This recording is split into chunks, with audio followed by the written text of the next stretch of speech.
That's the count Basie ending, which is what we're going to learn today. You will have heard this ending lots of times. It's a classic, it's a cliche, but it's a great sound. It's based around a C chord shape because we're doing this in the key of C, though at the end I will show you how we can move this to some other keys.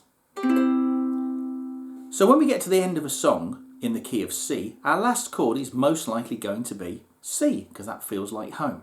So when we get to that C chord, which is where this ending starts, instead of just playing and stopping the song, we can do this. And what happens is we walk up the second string, the E string, 1 fret at a time, while still keeping hold of this note here in our C chord.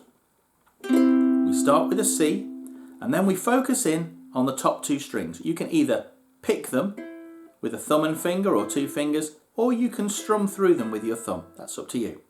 C chord, and then we focus in on these top 2 strings and we use our index finger to raise up the E string 1 fret. We play those 2 strings, then we use our second finger to raise that same string up again to the 2nd fret, and then we use the same finger this time and just slide it up so that they're both at the 3rd fret. So we get this.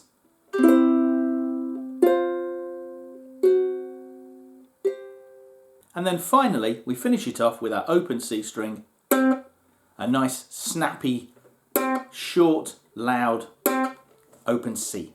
The trick with this one isn't the notes. They're actually quite simple. They're easy. The real trick is how you play it and the timing. The first C happens on beat 1, as you can see from the numbers across the top of your tablature. 1, 2, 3, 4, 1, 2 and 3, 4. Okay, so that last pair of notes isn't on beat 3, it's a little bit ahead. It's on the and before the 3. And then our final note is on beat 4. So everything falls on a beat apart from that final little chord. And that's what gives it its characteristic sound. That's what makes it work. You might have noticed as well that I didn't let the chords ring out. Now, once the timing's there, it starts to sound like it's working. But what we really need are short, snappy chords. So be prepared to use your right hand and your left hand to mute those chords. So I'm going to do my C, and then I'm playing it with my ring finger. My first 2 fingers are just going to come down, and at the same time I'm going to release the pressure on my ring finger. So they come down and damp the open strings. My ring finger pressure comes off slightly. It kills that chord. That's what we want. And then these ones, we can just release the pressure on our left hand and they'll stop ringing.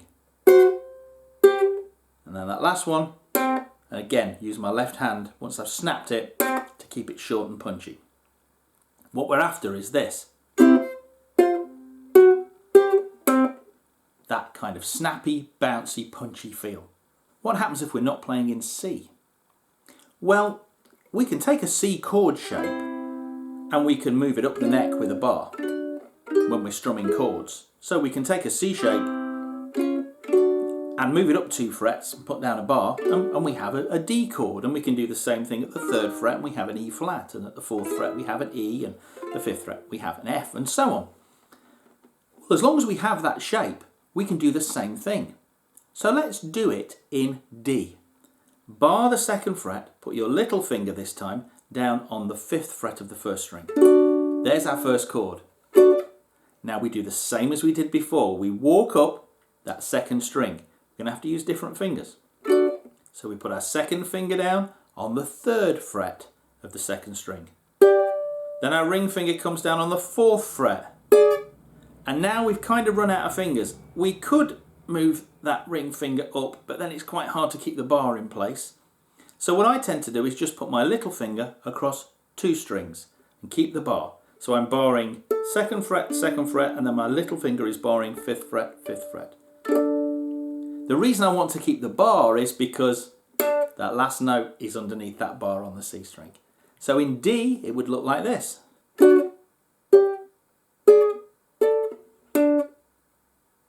And of course, now we could do that anywhere. We could do it in F at the 5th fret.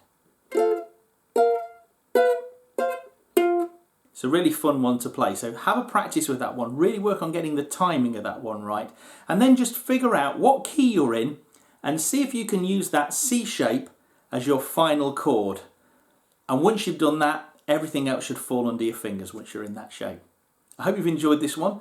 Don't forget to subscribe and check out other ones in this series for other intros, vamps and endings. And I'll see you soon. Bye.